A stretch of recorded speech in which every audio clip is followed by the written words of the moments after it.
સુરતના Udhna railway station પર નાસભાગ બાદ સ્થિતિ કાબૂમાં છે। મુસાફરો માટે વેઇટિંગ રૂમ સહિતની સુવિધાઓ ઊભી કરાઈ છે। સાથે જ સ્પેશિયલ ટ્રેનો દોડાવી મુસાફરોને પડતી હાલાકી દૂર કરવાનો પણ પ્રયાસ। ઉનાળાના વેકેશન, લગ્નની સિઝન અને કારખાનાઓમાં પણ રજા જાહેર થતાં પરપ્રાંતિયોનો વતન જવા માટે થઈ રહ્યો છે ધસારો। સુરતના ઉધના રેલવે સ્ટેશન પરની ઘટના મામલે રેલવે વિભાગ એક્શનમાં। પશ્ચિમ રેલવેના અધિકારીઓને દોડતા કરવામાં આવ્યા છે। ગઈકાલની ઘટના બાદ રેલવે વિભાગે ચોક્કસ વ્યવસ્થાના આપ્યા છે કડક આદેશ। વેકેશનમાં મુસાફરોની સંખ્યા વધી જતા મચી હતી અફરાતફરી। ભીડ વધતા પોલીસે કર્યો હતો લાઠીચાર્જ। બિનહરીફ ઉમેદવાર મુદ્દે ગુજરાત કોંગ્રેસ પ્રભારી મુકુલ વાસનિકના ભાજપ પર શાબ્દિક વાર। કહ્યું, ભાજપ જીત માટે ગુંડાગર્દી પર ઉતરી। વિપક્ષને ધમકાવીને ઉમેદવારી પત્રો પરત ખેંચવામાં આવ્યા। ભાજપ ધમકાવવાની નીતિથી લોકતંત્રની મર્યાદાનું કરે છે ઉલ્લંઘન। અમદાવાદમાં ભાજપના ધારાસભ્ય અમિત ઠાકરના નિવેદનથી ગરમાયું છે રાજકારણ। ધારાસભ્ય અમિત ઠાકરે કહ્યું કે વેજલપુર વિધાનસભામાં બીજું ચંડોળા નહીં બનવા દઉં। જુવાપુર અને ચંડોળા જેવું જોવા માંગતા હોવ તો કોંગ્રેસ AIMMને વોટ આપજો। જેને ગાર્ડન જોઈએ તે ભાજપને જ વોટ આપશે। કોંગ્રેસ AIMM જેવા પક્ષોએ જુહાપુરાના વિકાસને રોકી રાખ્યો હોવાનો પણ આરોપ છે। ભાજપ નેતા અમિત ઠાકરના નિવેદન સામે કોંગ્રેસે શાબ્દિક બાણ છોડ્યા। કોંગ્રેસના પૂર્વ ધારાસભ્ય હિંમતસિંહ પટેલે કહ્યું, ભાજપ હાર ભાળી ગઈ છે એટલે હવે નિવેદન આપે છે। ભાજપના કોર્પોરેટરોનો જનતા કરી રહી છે વિરોધ। ભાજપના કાંડ, કૌભાંડ અને ભ્રષ્ટાચારથી જનતા કંટાળી, પ્રજા ત્રસ્ત અને ભાજપ સત્તાના નશામાં મદમસ્ત।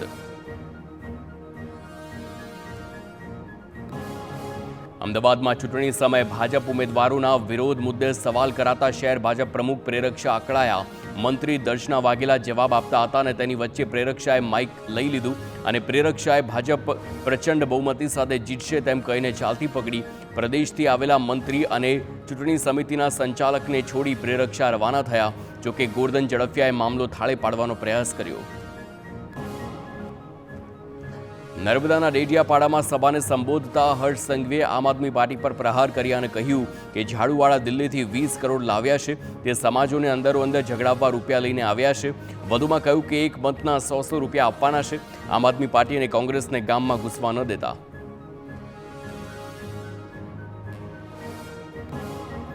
સુરતમાં રાજકીય હવાલા કૌભાંડમાં મુશ્કેલીમાં મુકાઈ શકે છે આમ આદમી પાર્ટીના નેતાઓ।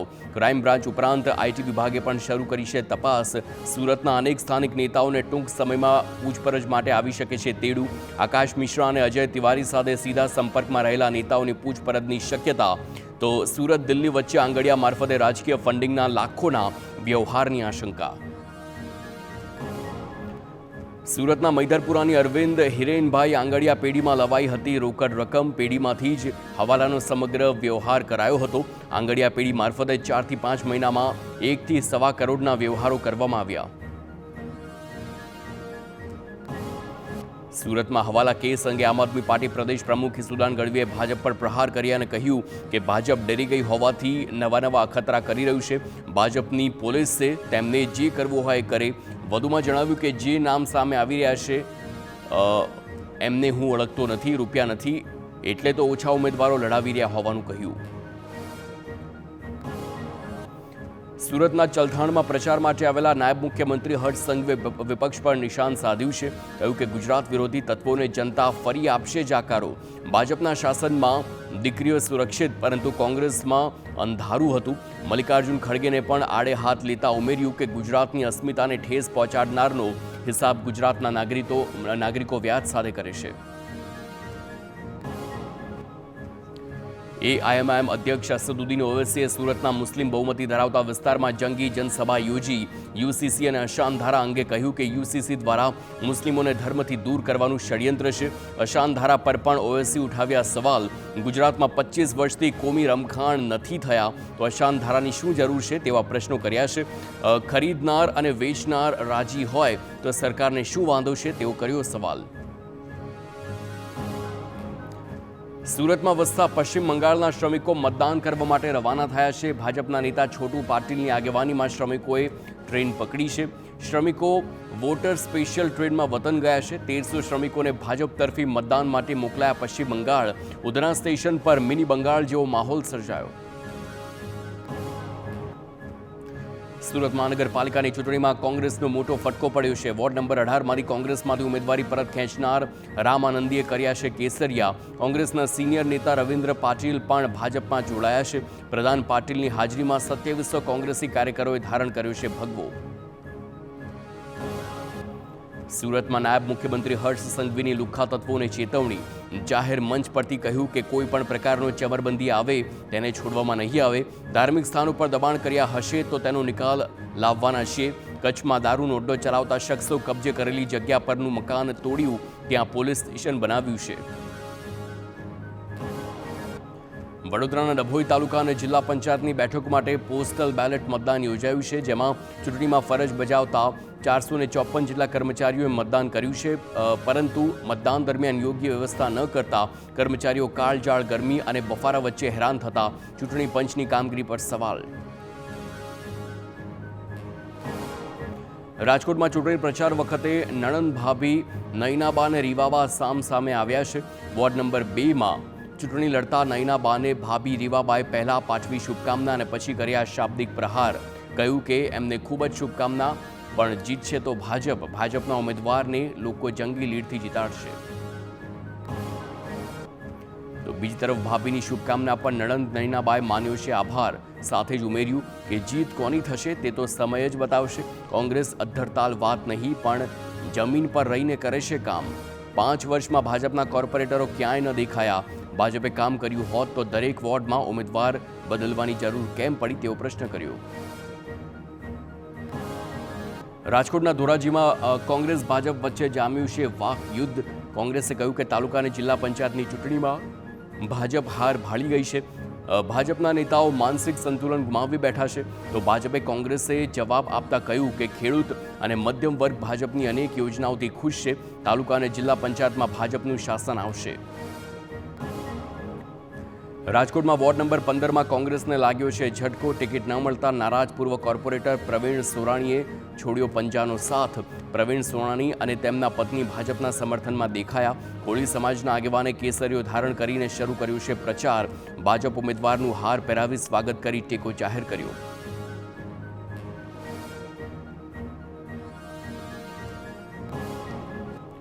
રાજકોટમાં રઘુવંશી સમાજમાં ભાજપ સામે નારાજગી.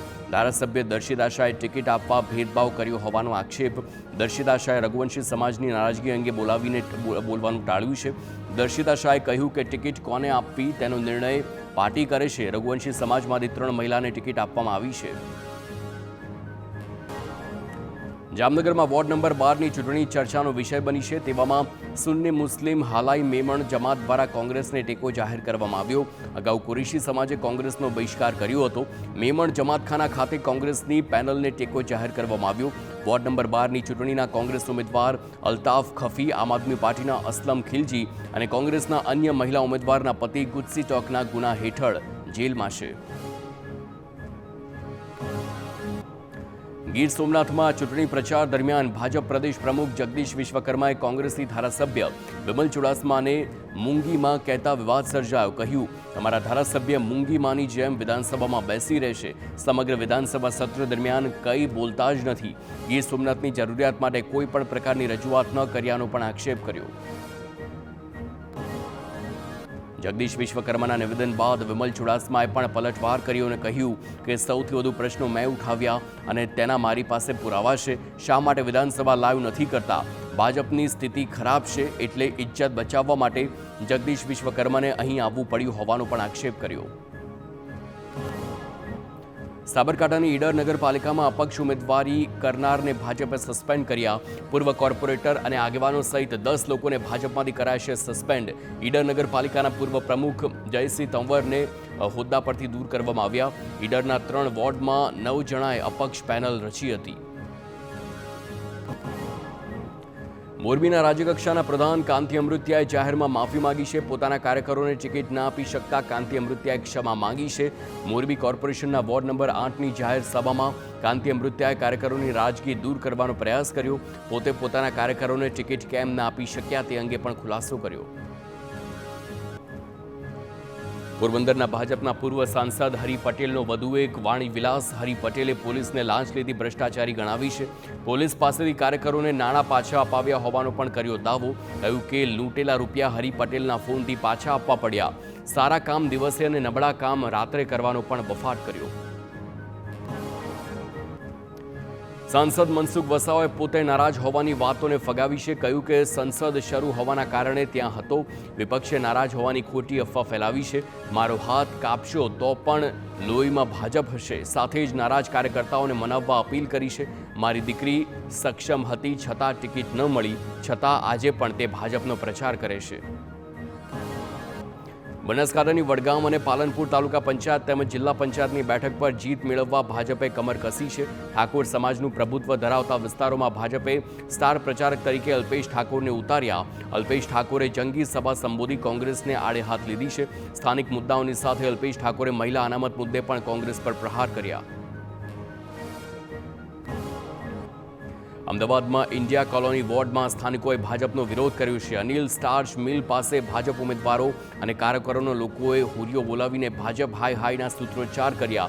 પ્રાથમિક સુવિધાઓના કામ ન થતા હોવાના આક્ષેપો સાથે ભાજપ ઉમેદવારો અને કાર્યકરોનો ઉધડો લીધો. વડોદરામાં વોટ માંગવા ગયેલા ભાજપના કાર્યકરોનો રહીશોએ ઉધડો લીધો છે. ભાજપે ગોઠવેલી સોસાયટીની મિટિંગમાં હોબાળો થયો છે. આ કોટા વિસ્તારમાં વોર્ડ નંબર 12ની કૈલાશ પાર્ક સોસાયટીમાં વિરોધ થયો છે. રહીશોએ કામ ન થયા હોવાનો પણ આરોપ લગાવ્યા. રહીશો વિફરતા ભાજપના કાર્યકરોએ પ્રચાર છોડી ભાગવું પડ્યું. ભાવનગરમાં ભાજપ બાદ કોંગ્રેસના કાર્યકરો સામે પણ લોકોએ આક્રોશ ઠાલવ્યો. સુવિધાઓના અભાવે અનેક સોસાયટીઓએ મતદાનનો બહિષ્કાર કરવાની ચીમકી આપી છે. સ્વપ્ન શિલ્પ સોસાયટીમાં કોંગ્રેસના ઉમેદવાર સામે લોકોએ વ્યક્ત કરી છે નારાજગી. ભાજપ કે કોંગ્રેસ કોઈને પણ મત આપવા તૈયાર નથી. રહીશો કહ્યું કે અમને એવું લાગે છે કે અમે જંગલમાં રહીએ છીએ. મહેસાણામાં કડીના આદુંદ્રા ગામના લોકોએ પાણીની સમસ્યાને લઈને ચૂંટણી બહિષ્કારની ચીમકી ઉચ્ચારી. ગત ચૂંટણીમાં ચૂંટેલા ઉમેદવારે સમસ્યાનું નિરાકરણ ન કરતા ગ્રામજનોએ પાણી નહીં તો વોટ નહીંના બેનરો લગાવ્યા અને જ્યાં સુધી પાણી ન મળે ત્યાં સુધી કોઈ રાજકીય પક્ષ માટે ગામમાં પ્રવેશબંધી ફરમાવી. સુરતમાં જુદી જુદી માંગોને લઈને રત્ન કલાકારો પરિવર્તનના મૂડમાં. રત્ન કલાકાર સહાય યોજના અંગે પણ અસંતોષનો સૂર ઉઠ્યો છે. રત્ન કલાકારો પર લાગુ પડતો વ્યવસાય વેરો નાબૂદ કરવાની માગણી. અનેક રજૂઆતો કરવા છતાં નિરાકરણ ન આવતા વિરોધનો સૂર ઉઠ્યો છે. જે પાર્ટી રત્ન કલાકારોની માંગ સંતોષશે તેને વોટ આપવાની બાંયધરી. જૂનાગઢમાં મંદીના કારણે મુશ્કેલીમાં મુકાયેલા રત્ન કલાકારોના સંતાનોની શિક્ષણ ફી મામલે રજૂઆત. ફી સહાયથી વંચિત રત્ન કલાકારની વહારે આવ્યું છે ડાયમંડ એસોસિએશન. ટેકનિકલ ખામી અને ફોર્મમાં ભૂલોના કારણે અનેક રત્ન કલાકારોને નથી મળી સહાય. ખામીઓ દૂર કરી રત્ન કલાકારોને સહાય આપવાની રજૂઆત. રાજકોટના ઉપલેટાના મોટી પાનોલી ગામે એલપીજી સિલિન્ડર માટે થયો છે હોબાળો. એજન્સી ધારક ગેસ સિલિન્ડરની કાળાબજારી કરતો હોવાનો આરોપ છે. 1 મહિનાથી ગેસ સિલિન્ડર ન મળતું હોવાનો લોકોનો આક્ષેપ છે. ગ્રાહકોએ હોબાળો કરતા એજન્સી માલિક ઓફિસ બંધ કરીને ભાગી ગયો. ગેસ સિલિન્ડર માટે ઉગ્ર હોબાળો થતાં પોલીસે ઘટના સ્થળ પર આવીને મામલો સંભાળ્યો. વલસાડની ગુંદલાવ જીઆઈડીસીની ડેમોસા કંપનીમાં કામદારોને છૂટા કરતા ઉઠ્યો વિરોધનો વંટોળ. 14 ગામોના સરપંચોએ આવી કામદારોનો અવાજ ઉઠાવ્યો.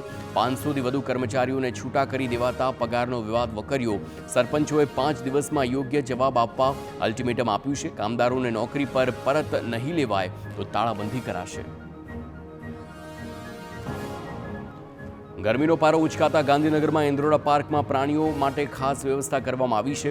પક્ષી અને પ્રાણીઓને ગરમીથી રાહત મળે તે માટે કુલર, ફુવારા અને શણની નેટ બાંધવામાં આવી છે. પ્રાણીઓના ખોરાકમાં પણ જરૂરી બદલાવ કરવામાં આવ્યા.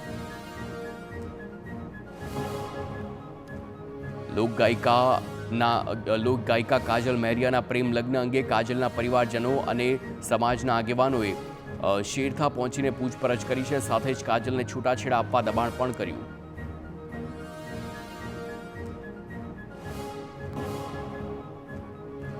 અમદાવાદના વિવાદિત હાટકેશ્વર બ્રિજને તોડી પાડતા વેપારીઓ તેમજ સ્થાનિકોને હાશકારો થયો છે. 2017માં ખાતમુહૂર્ત બાદ 22માં બ્રિજને ખુલ્લો મૂકવામાં આવ્યો હતો. 1 વર્ષના ઉપયોગમાં જ બ્રિજમાં ગાબડા પડતા બ્રિજ બંધ કરાયો હતો. બ્રિજ તોડી પાડી વાહન વ્યવહાર ફરી શરૂ થતા લોકોએ હાશકારો અનુભવ્યો.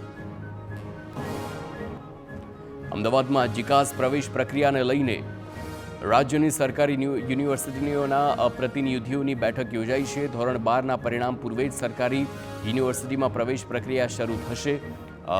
3 રાઉન્ડમાં જ પ્રવેશ પ્રક્રિયા પૂર્ણ કરવાનું આયોજન કરાયું છે. ગત વર્ષે 30 રાઉન્ડ સુધી પ્રવેશ પ્રક્રિયા ચાલી હતી. અમદાવાદમાં અખાત્રીજ નિમિત્તે જગન્નાથ મંદિરમાં રથ પૂજનનું આયોજન. રથયાત્રા પૂર્વે ત્રણેય ઐતિહાસિક રથોનું પરંપરાગત પૂજન કરવામાં આવ્યું છે. ત્રણેય રથોનું વિધિવત રીતે પૂજન કરવામાં આવ્યું છે.